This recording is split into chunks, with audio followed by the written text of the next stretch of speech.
এসে দেখলো না হয় মনেরই ভাঙন।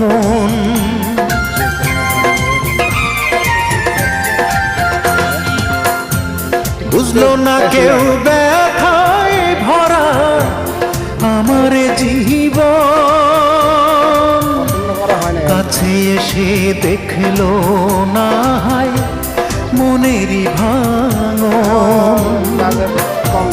চার আঙ্গুলের এই কপালে, চার আঙ্গুলের এই কপালে কষ্ট বেড়ে যায়। আমার দুঃখের গল্প শোনার মানুষ কেহ নাই।